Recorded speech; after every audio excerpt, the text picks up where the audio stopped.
அன்பு நேயர்களுக்கு கனிவான வணக்கம். இடைத்தேர்தலுக்காக தாவேகாவோடு கூட்டணி அமைக்கும் திமுகவின் கூட்டணி கட்சிகள். அதிமுகவை கூட்டணிக்கு கொண்டுவர திமுகவின் புதிய திட்டம். தமிழகத்தில் 6 தொகுதிகளுக்கான இடைத்தேர்தல் நடைபெற உள்ளது. ஏற்கனவே தேர்தலுக்கு முன்பாக திமுக கூட்டணியில் இடம்பெற்றிருந்த சிபிஐ, சிபிஎம், விசிக, ஐயுஎம்எல், காங்கிரஸ் கட்சிகள் என பெரிய கட்சிகள், வாக்குபலமுள்ள கட்சிகள் அனைத்தும் தற்பொழுது தாவேகா கூட்டணியில் இருக்கிறது. இது திமுக தலைமைக்கு மிகப்பெரிய அதிர்ச்சியை ஏற்படுத்தி இருக்கிறது. கூட்டணிக்கு செல்லும் பொழுது இவர்கள் அனைவருமே நாங்கள் திமுக கூட்டணியில்தான் இருக்கிறோம், பாஜக ஆட்சி உள்ளே வந்துவிடக்கூடாது என்பதற்காக எந்தவிதமான நிபந்தனையும் இல்லாமல் தாவேகா அரசிற்கு நாங்கள் ஆதரவு அளிக்கிறோம், ஆட்சி அதிகாரத்தில் பங்களிக்க மாட்டோம் என்றே சென்றிருந்தார்கள். ஆனால் விசிகாவும் ஐயுஎம்எலும் தாவேகாவினுடைய அமைச்சரவையில் இடம்பெற்றுவிட்டன. சிபிஐ, சிபிஎம் மட்டுமே இடம்பெறவில்லை. காங்கிரஸ் கட்சி ஏற்கனவே நாங்கள் திமுக கூட்டணியிலிருந்து வெளியேறிவிட்டோம் என அறிவித்திருக்கிறார்கள். 2009 வரை தாவேகாவோடு கூட்டணி என்றும் அறிவித்து விட்டார்கள். இப்படிப்பட்ட சூழ்நிலையில்தான் சிபிஐ என்ற இந்திய கம்யூனிஸ்ட் கட்சியும் நாங்கள் திமுக கூட்டணியிலிருந்து வெளியேறிவிட்டோம் என அறிவித்துவிட்டது.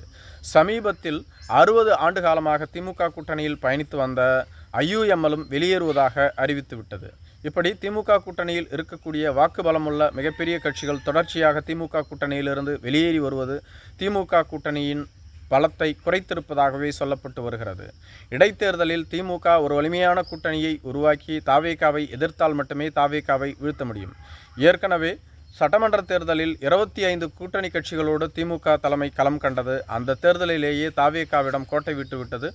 108 இடங்களில் தாவேகா வெற்றி பெற்றிருந்தது. 59 இடங்களில் மட்டுமே திமுக தலைமை வெற்றி பெற்றிருந்தது. இது திமுக தலைமைக்கு மிகப்பெரிய அதிர்ச்சியை ஏற்படுத்தியிருந்தது. மேலும் திமுக கூட்டணி 63 இடங்களில் வெற்றி பெற்றிருந்தார்கள். இப்படிப்பட்ட சூழ்நிலையில் திமுக கூட்டணியில் இடம்பெற்றிருந்த மிகப்பெரிய வாக்குபலமுள்ள கட்சிகள் தாவேகாவோடு அணி அமைத்திருப்பது தாவேகாவிற்கு மிகப்பெரிய பலத்தை ஏற்படுத்தி இருக்கிறது, திமுகவிற்கு பின்னடைவை ஏற்படுத்தி இருக்கிறது.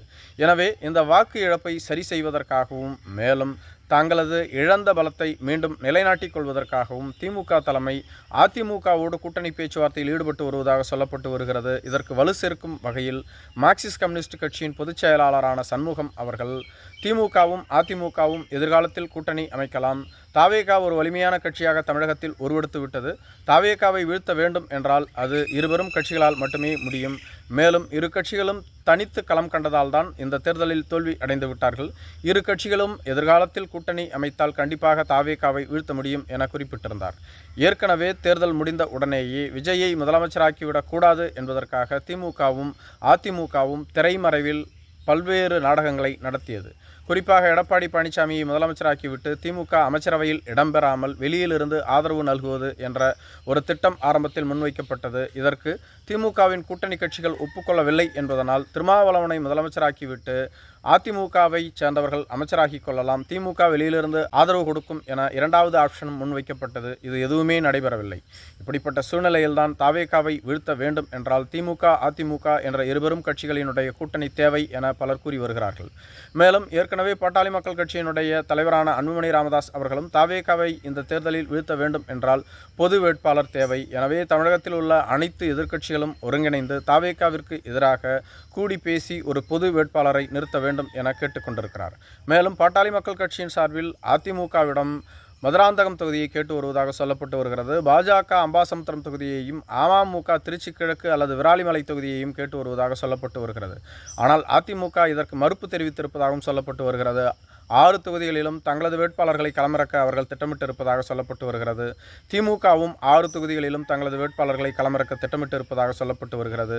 திமுக அதிமுக என்ற இருவரும் கட்சிகளும் தங்களுக்கு தனித்தனி வேட்பாளர்களை களம் இறக்கும் பொழுது அது தாவேகாவிற்கு சாதகமாக மாறும். மீண்டும் ஒருமுறை தாவேகா சுலபமாக இந்த தொகுதிகளில் வெற்றி பெறும் என்று சொல்லப்பட்டு வருகிறது. அதே சமயத்தில் கொங்கு மண்டலத்தில் அதிமுக வலிமையாக இருக்கிறது, டெல்டா மற்றும் தென் தமிழகத்தில் திமுக வலிமையாக இருக்கிறது. இருவரும் சக்திகளும் ஒருங்கிணைந்தால் கண்டிப்பாக தாவேகாவை வீழ்த்த முடியும். 6இல் 4 தொகுதிகளிலாவது இருவரும் கட்சிகள் கூட்டணி அமைத்தால் வெற்றி பெற முடியும் என கூறி வருகிறார்கள். அதே சமயத்தில் தாவேகாவை வீழ்த்த வேண்டும் என்றால் திமுக அதிமுக என்ற இருவரும் கட்சிகளும் தலா 3 தொகுதிகளில் போட்டியிடலாம், இருவருமே சமமாக பிரித்து கொள்ளலாம் என்ற ஆலோசனையும் முன்வைக்கப்பட்டிருக்கிறது. நன்றி.